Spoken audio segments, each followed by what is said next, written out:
अस्सलाम वालेकुम बच्चों, कैसे हो आप? ठीक हो? अच्छे से हो?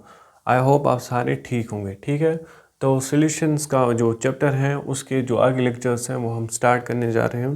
तो पहले मैं थोड़ा सा रिवाइज़ करूँगा कि लास्ट लेक्चर में हमने क्या पढ़ा था।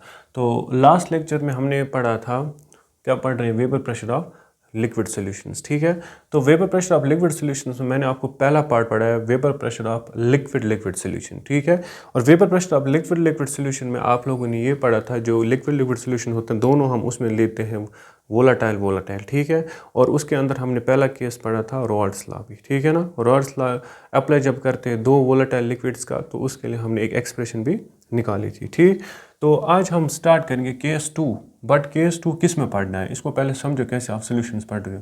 तो पहले हम पढ़ेंगे आज वेपर प्रेशर ऑफ, तो लास्ट लेक्चर में लिक्विड लिक्विड पढ़ा था, आज पढ़ेंगे वेपर प्रेशर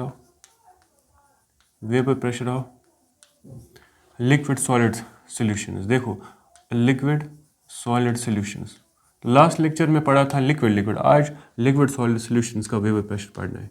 तो बहुत इंपॉर्टेंट चीज़ है ये, आप समझो vapour pressure of liquid solid solutions. ठीक है, इससे पहले हम समझेंगे कि रॉल्स लॉ इस पे कैसे वर्क करेगा। ठीक है, लेकिन पहले मैं बता देता हूँ कि वेपर प्रेशर पे क्या फ़र्क पड़ता है जब आप सॉलिड ऐड करते हो। ठीक है ना, कोई भी substance. Now look here, now first of all अगर मैं एक बीकर ले लेता हूँ, नाउ ये मेरे पास एक बीकर है। ठीक है, शाबाश।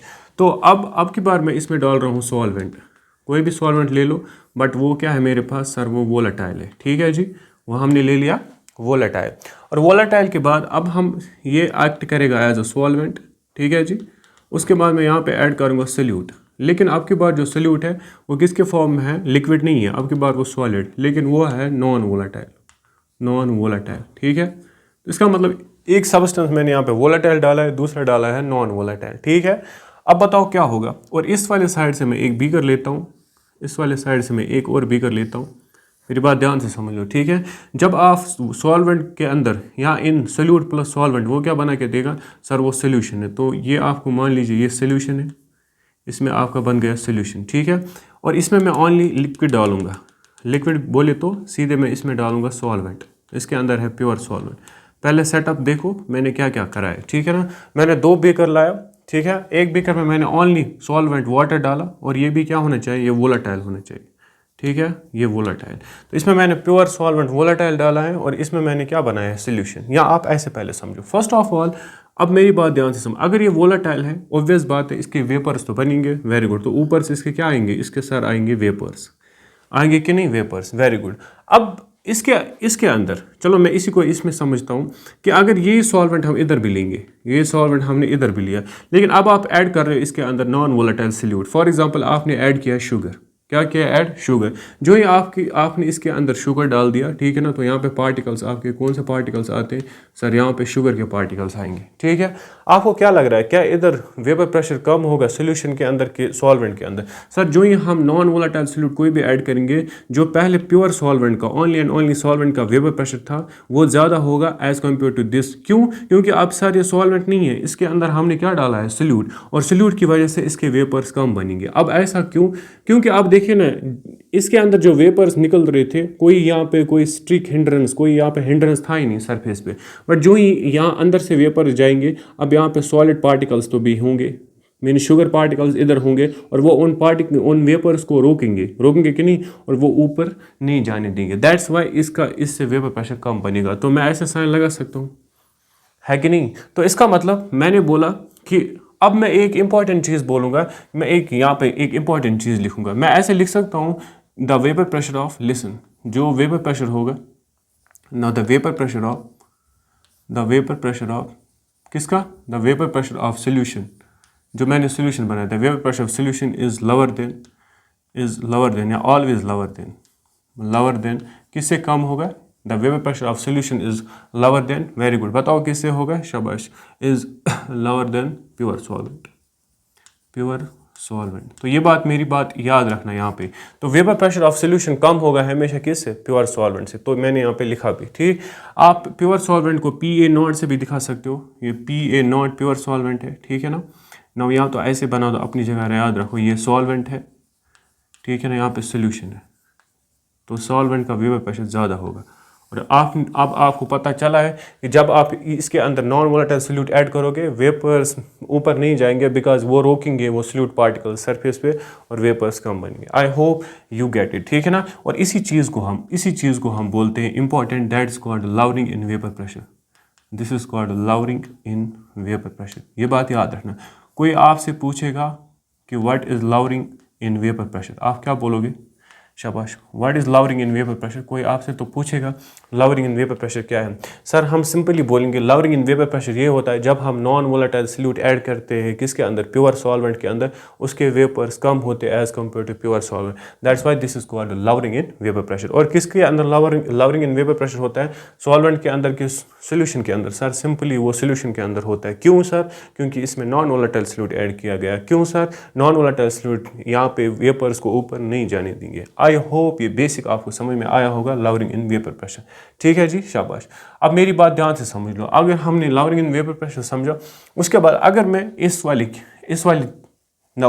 वाली सिस्टम में मैं एक काम करूंगा, केस 2 पढ़ाऊंगा इसी में, केस 2 में। अब आप समझो what is case 2। Case first हमने पढ़ा था रॉड्स लॉ, किन के लिए पढ़ा था? Raoult's law for very good. अब यहाँ पे मैं केस फर्स्ट आप देख सकते हो लास्ट लेक्चर केस 1 में हमने पढ़ा था Raoult's law for 2 volatile liquids. अब इसमें क्या लेंगे? इसमें हम रॉड्स लॉ पढ़ेंगे for 1 volatile liquid and 1 non volatile solute, उसके लिए लेंगे। तो उसके लिए हम देखेंगे रॉड्स लॉ कैसे अप्लाई होता है, ठीक है ना। तो यहाँ आप लिख लीजिए heading rods law for a solution, ठीक है ना। Rods law for a solution containing non-volatile solute, बहुत ही इंपॉर्टेंट चीज़ है, ठीक है। Rods law for a solution containing non volatile solute. अब सर ये क्या है? मेरी बात ध्यान से समझ लो। एक और डायग्राम मैं यहाँ ड्रा करूँगा। ये मेरे पास एक बीकर है, ठीक है जी। अब फॉर एग्जांपल आपने इसके अंदर 2 कंपोनेंट्स ऐड किए, ठीक है। आपने ए कंपोनेंट ऐड किया, आपने बी कंपोनेंट ऐड किया। अब आपको पता होना चाहिए, ए मान लीजिए आपने सॉल्वेंट ऐड किया और बी आप कौन सा ले रहे हो? Sir solute. और ये मुझे बताओ सॉल्वेंट क्या है? Volatile, non volatile? सर ये वोलेटाइल है। ये क्या है? नॉन वोलेटाइल है, ठीक है जी, शाबाश। अब मुझे एक बात बताओ, वेरी गुड। अब बताओ इसके मोल्स को मैं रिप्रेजेंट करूंगा, सॉल्वेंट के मोल्स को मैं काई ए से रिप्रेजेंट करूंगा और सोल्यूट के मोल्स को मैं काई बी से रिप्रेजेंट करूंगा, मोल फ्रैक्शन। क्योंकि हम सॉल्युबिलिटी इस सोल्यूशन की मेजर करेंगे in terms of mole fraction, क्योंकि मोल फ्रैक्शन एक टर्म है जिसमें आप कंसंट्रेशन लेते हो, मीन सॉल्युबिलिटी मेजर करोगे। अब बताओ ऊपर वेपर्स किसके बनेंगे? सर ए के बनेंगे कि बी के, कि दोनों के? पहले केस में जो पढ़ाया था मैंने उनके दोनों वेपर्स बन रहे थे। अब के vapour sir only and only vapour A R present. तो सिर्फ ए, क्योंकि बी नॉन वोलेटाइल है इसके वेपर्स नहीं बनेंगे, तो ओनली मैं पी ए लिख सकता हूँ, है कि नहीं। तो मैं ओनली पी ए वेपर्स लिख सकता हूँ। क्यों? क्योंकि बी यहाँ से एब्सेंट है। Even total vapour pressure add इनका नहीं होगा, इवन टोटल प्रेशर भी पी ए ही होगा, क्योंकि एक ही पार्ट वाला एक ही कंपोनेंट वेपर बना रहा है, ठीक है, शाबाश। पहले मैं यहाँ से इसका रॉड्स लॉ डिफाइन करूँ। अगर मैं इस केस में रॉड्स लॉ डिफाइन करूँ केस नंबर 2 के लिए, अब बताओ फिर आप रॉड्स लॉ कैसे डिफाइन करोगे? जो लास्ट लेक्चर में डिफाइन किया था, लास्ट लेक्चर में हमने डिफाइन किया था Raoult's law for a solution containing volatile liquids. इनके लिए क्या है? तो for a solution containing volatile की non volatile, for a solution containing non volatile. इसके अंदर, इस सोल्यूशन के अंदर क्या है? Non volatile solute. तो अब क्या फिर मैंने, शाबाश, मैं क्या लिखूंगा? जो यहाँ पे वेपर प्रेशर है, यहाँ पे मैं पार्शियल प्रेशर यूज नहीं करूंगा। नो, द वेपर प्रेशर क्या होगा? इज डायरेक्टली प्रोपोर्शनल टू जो वेपर प्रेशर सोल्यूशन का जो वेपर प्रेशर होगा, ठीक है ना। The vapour pressure of solution is directly proportional to the mole fraction of किसका? Mole fraction of solvent.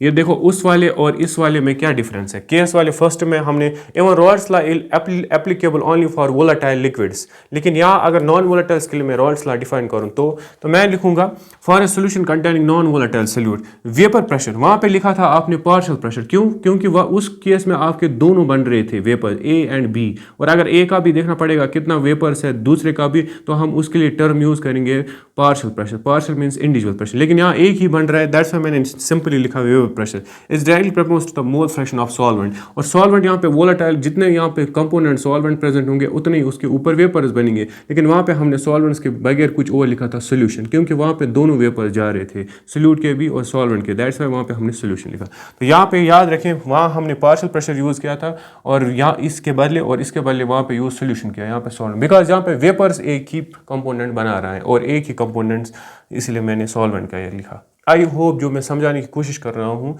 वो आपको। हम यहाँ पे केस 2 में Rawls law for a solution containing non volatile solute, अब इसके लिए हम निकालेंगे, ठीक है ना। देखो मैंने यहाँ पे जो समझा है इसी को मैं लिखूंगा। तो let us consider solvent A,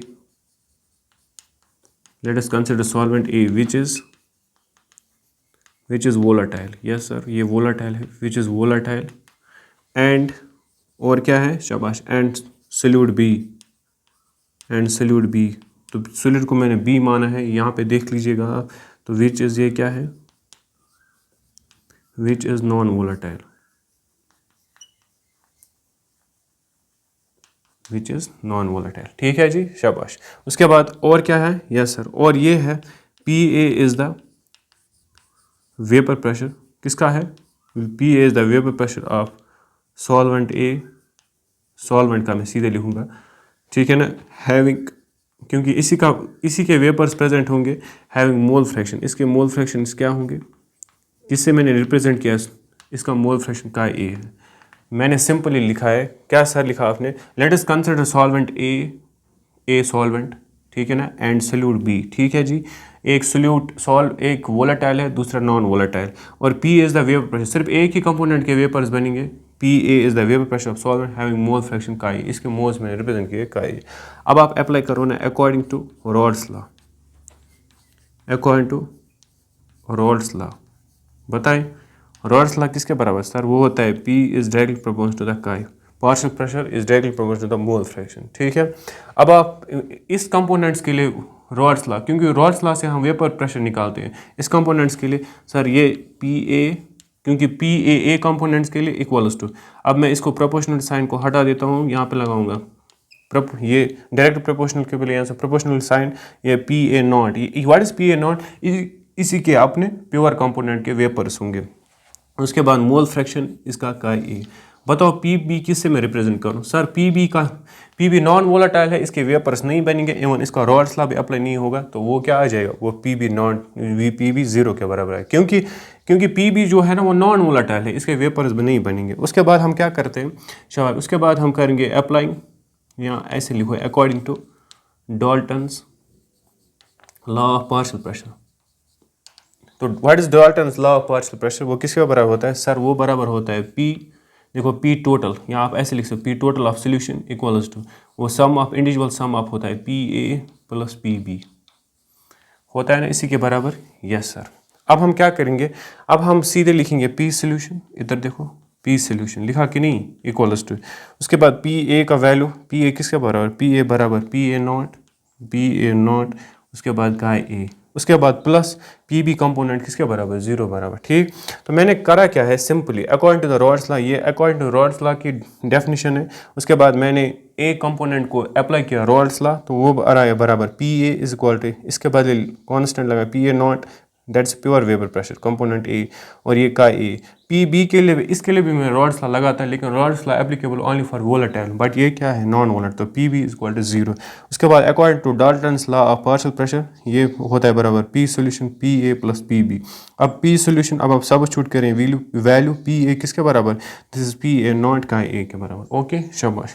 अब थोड़ा सा यहाँ पे देखो मैथ्स यूज करेंगे, दिस इज P सोल्यूशन है कि नहीं, P सोल्यूशन, इस PA नॉट मल्टीप्लाई में है, ये इधर आ जाएगा, ये डिवाइड हो जाएगा, दिस इज PA नॉट, ठीक है, इक्वल्स टू किसके बराबर में, का A, ठीक है। उसके बाद सर क्या करना है, उसके बाद हम करेंगे सब्ट्रैक्ट बोथ साइड्स बाय 1। देखो मैं इसको सब्ट्रैक्ट कर रहा हूँ दोनों साइड से 1 से, देखो अगर आप 1 तो ये बनेगा 1 minus P solution, 1 minus P solution divide में क्या आएगा PA नॉट, यस सर। उसके बाद इक्वल्स टू, इसका भी हो जाएगा 1 माइनस का A। आई होप मैंने यहाँ पे सिर्फ 1 ही किया है, माइनस, ठीक है ना, सब्ट्रैक्ट। उसके बाद यहाँ पे क्या बनेगा, दिस इज़ वेरी इंपॉर्टेंट। अब यहाँ पे क्रॉस मल्टीप्लाई करें ना, P A not 1000 P A not, यहाँ पे बनेगा पी ए नॉट, ठीक है ना, क्रॉस ये यहाँ पे भी डिवाइड 1 होता है तो ये इससे हो जाएगा minus P solution, minus P solution, ठीक है। डिवाइड में क्या करोगे, डिवाइड में करोगे पी ए नॉट, ठीक है, इक्वल्स टू, बताओ 1 माइनस, मैंने मोल फ्रैक्शन का लेक्चर देखो वहाँ पे मैं बोला 1 माइनस का ए किसके बराबर होता है सर, वो होता है बराबर काई बी। आया समझ में, बिकॉज 1 माइनस काई ए इज इक्वल टू काई बी के बराबर, ये पता होना चाहिए, ठीक है। तो ये हम लोगों का नेट इक्वेशन आता है ये वाला, ठीक है ना, and that is known as relative lowering in vapour pressure, lowering in vapour pressure, इसको बोलते हैं relative lowering in vapour pressure. क्यों, क्योंकि जब आप प्योर, ये क्या है P A naught, it is a pure solvent, P solution, तो सोल्यूशन ही है प्रेशर, और ये जब आप रिलेट करोगे फिर से प्योर सॉल्वेंट से डिवाइड करोगे पी, दैन ये रिलेट होता है, that's why it's known as relative lowering in vapour pressure, ठीक है। मेरी बात समझ में आ रही है। तो इसका ये मतलब था, आगे मैंने बोला इसका वेपर प्रेशर ज़्यादा होगा इसका कम, दैट्स वाई ये आगे आगे आ गया, P A is the pure solvent और पी सोल्यूशन, इसको रिप्रेजेंट कर सकते हैं पी ए नॉट से भी, ठीक है ना। दैट्स अगर ये पी सोल्यूशन आगे लिखते ना तो ये आता आपको प्लस ज़्यादा आता, और ज़्यादा तो इसका वेपर प्रेशर नहीं आएगा, इसका वैल्यू यहाँ पे ज़्यादा आएगा, दैट्स वाई ये रखना पड़ता है आगे जब आप कैलकुलेशन में यूज़ करोगे, ठीक है ना। तो this is related to lowering in vapour pressure. Sir फिर लवरिंग इन वेपर प्रेशर किसके बराबर होगा, लवरिंग सीधे होगा, अगर ये क्वेश्चन आपको ऐसा आता है P A naught minus P solution, ठीक है ना, इन दोनों के दरमियान, ये मैंने ऊपर लिखा है सॉल्वेंट ग्रेटर देन सोल्यूशन, तो ये प्योर सॉल्वेंट है, ये सोल्यूशन, इसको बोलते हैं lowering in vapour pressure. Now ये बहुत इंपॉर्टेंट है, यह हमें क्वालिटेटिव प्रॉपर्टीज़ में भी डिराइव करना है, इसी तरह related to lowering in vapour pressure. But ये और ये में डिफरेंस देखो, कोई भी ऑब्जेक्टिव आता है P A naught minus P solution is lowering in vapour pressure, and this अगर आप रिलेट करोगे पी ए नॉट से chi B, that is simply related to lowering in vapour pressure. इतनी बात समझ में आई, आप लिखो। उसके बाद हमें छोटा सा इसका ग्राफ बनाना है, ठीक है ना। ग्राफ बनाते जैसे मैंने केस फर्स्ट में ग्राफ बनाया था लिक्विड जो दोनों वोलाटाइल थे, अब आप ग्राफ बनाओगे किसके लिए, लिक्विड और सॉलिड, मीन्स केस 2 इसी में हमने पढ़ा था, ठीक है ना, शाबाश। अब यहाँ पे इंपॉर्टेंट, अब हम व्हाट इज ग्राफिकल रिप्रेजेंटेशन,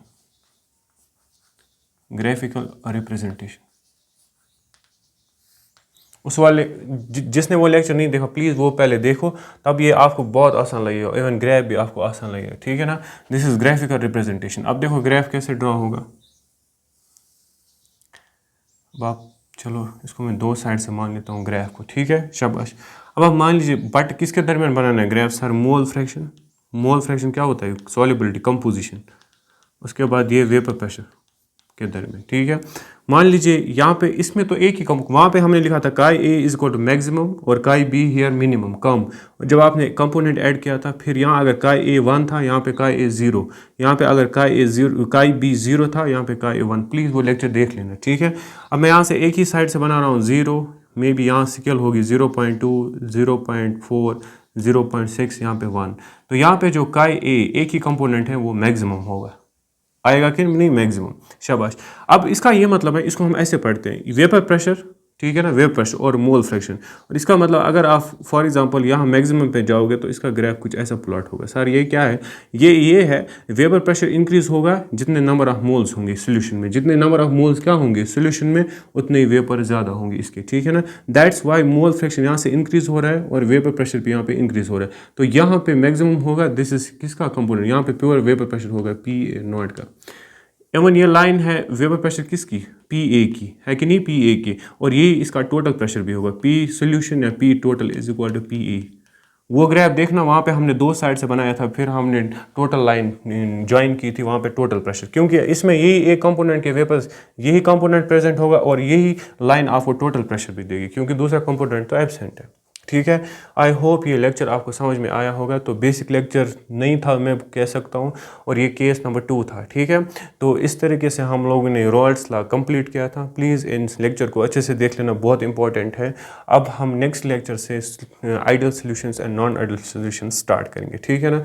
तब तक के लिए अल्लाह हाफिज़।